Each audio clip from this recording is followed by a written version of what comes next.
cannot confer special mandates on states, and no justification for doing so is established in any event. The third provisional measure, operations, how would that protect the rights that South Africa claims? Similarly, paragraph C of this measure seeks the court's ruling that damage to buildings in military operations, presumably even when lawful under international humanitarian law, amount to the destruction of Palestinian life in Gaza.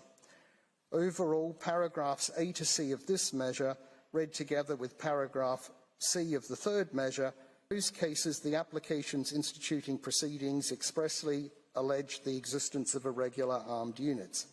The reference is inappropriate in this case. There's no suggestion of forces other than the Israel Defense Forces on whose commitment to international humanity one party to a case or only one party to a conflict. If the proposed measure was granted, South Africa would remain free to aggravate its claim dispute with Israel, and Hamas would not be impeded from escalating the conflict with Israel.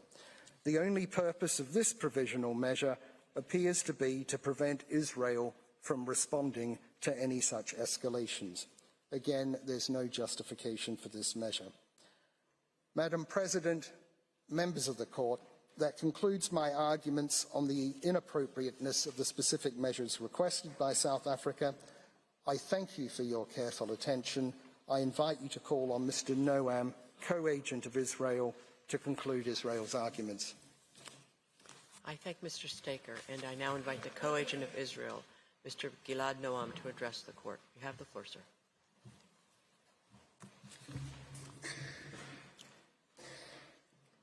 Madam President, members of the Court, Counsel have shown that the applicant has failed to make the case for the indication of provisional measures.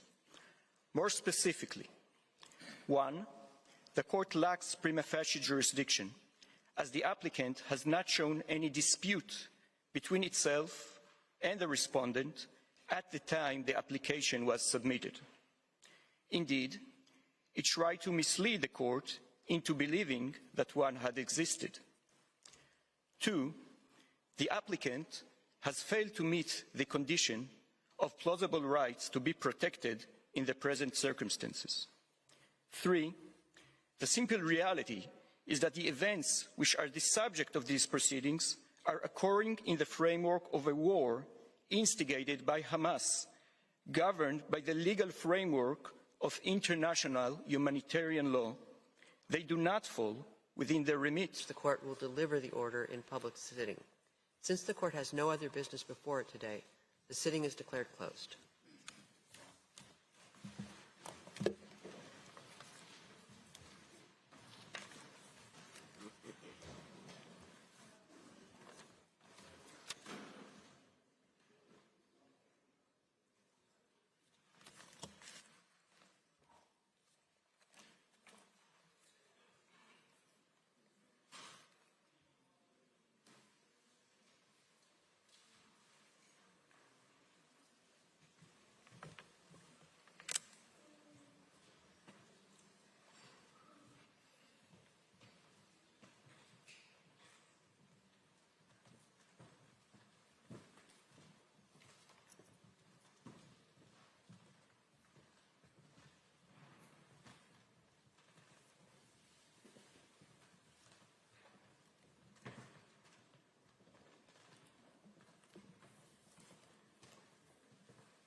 Parties will be advised in due course as to the date on which the Court will deliver the order in public sitting. Since the Court has no other business before it today, the sitting is declared closed. And that brings to a close day 2 of the hearings at the International Court of Justice in The Hague in the Netherlands, sometimes referred to as the world's top court. So if you're just joining us, it is just past 12 GMT, 1 p.m. in The Hague. And yesterday, we heard South Africa make its case that Israel is committing genocide in its war in Gaza. And today, over the last